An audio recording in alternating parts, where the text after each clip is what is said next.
कभी ये सोचा है कि हमारे रिश्ते अक्सर बाहर की किसी वजह से नहीं, बल्कि हमारे ही मन के बुने हुए एक जाल में फंसकर क्यों उलझ जाते हैं?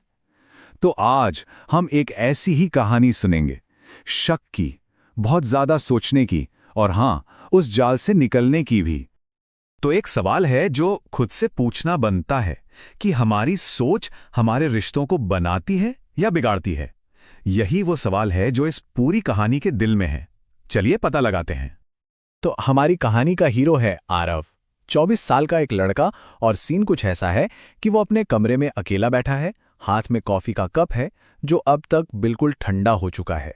क्यों? क्योंकि उसका दिमाग कहीं और ही चल रहा है, विचारों के एक ऐसे मकड़जाल में जिसमें वो बुरी तरह से फंस गया है। और जानते हैं, इस पूरी उथल-पुथल की वजह क्या थी? कुछ बहुत बड़ा नहीं, बस एक छोटी सी बात। उसकी दोस्त नेहा, उसका मैसेज नहीं आया था। और हम सब जानते हैं ना कि कैसे ये छोटी-छोटी बातें मन में एक बड़ी आग लगा सकती हैं। आरव के साथ भी ठीक यही हो रहा था। और बस यहीं से शुरू होता है वो शायद का खतरनाक खेल। एक छोटा सा शायद मन में आता है, शायद वो किसी और से बात कर रही होगी, और फिर ये सोच कहां तक पहुंच जाती है, शायद मैं अब उतना खास नहीं रहा, उसका कोई और है क्या? और आखिर में क्या मैं एक बोझ बन रहा हूं? देखा, एक छोटा सा शक देखते ही देखते एक चक्रव्यूह बन जाता है ना। और बात यह है कि जब शक मन में घर कर लेता है ना, तो वो सिर्फ मन में नहीं रहता, वो बाहर निकलता है। आरव के अंदर की जो ये बेचैनी थी, वो अब उसके और नेहा के रिश्ते में दरारें डालने लगी थी। जरा देखिए बातचीत कैसे बिखर रही है।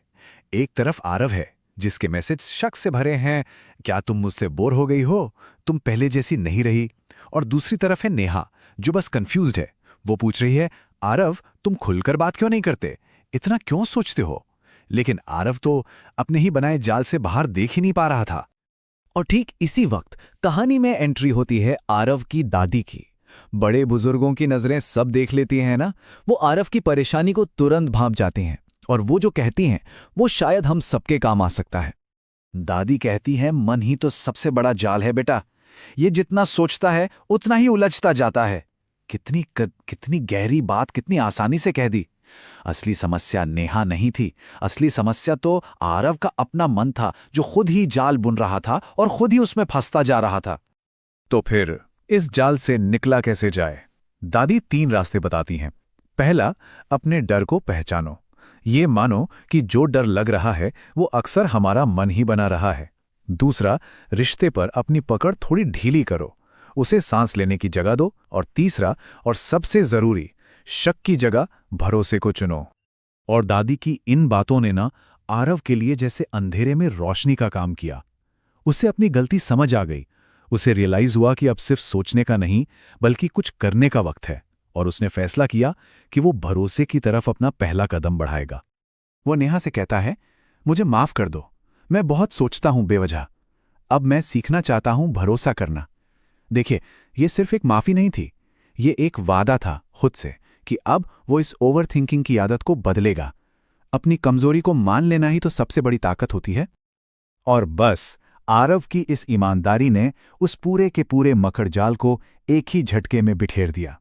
नेहा ने उसे तुरंत माफ कर दिया। क्यों?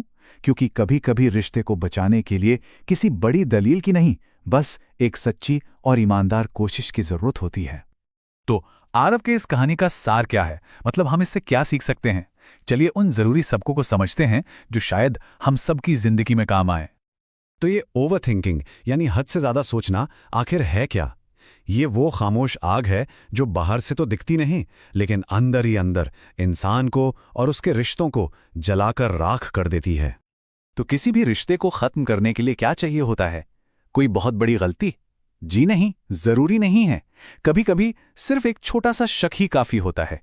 कभी कभी बस हमारा जरूरत से ज्यादा सोचना ही काफी होता है। एक बात हमेशा याद रखनी चाहिए, रिश्तों को सांस लेने की जगह दें, वरना वो दम तोड़ देंगे। तो आखिर में सवाल बस एक ही है, भरोसा बनाने के लिए क्या छोड़ना पड़ेगा? क्या वो डर है, या वो शक है, या फिर वो जरूरत से ज्यादा सोचने की आदत? इसका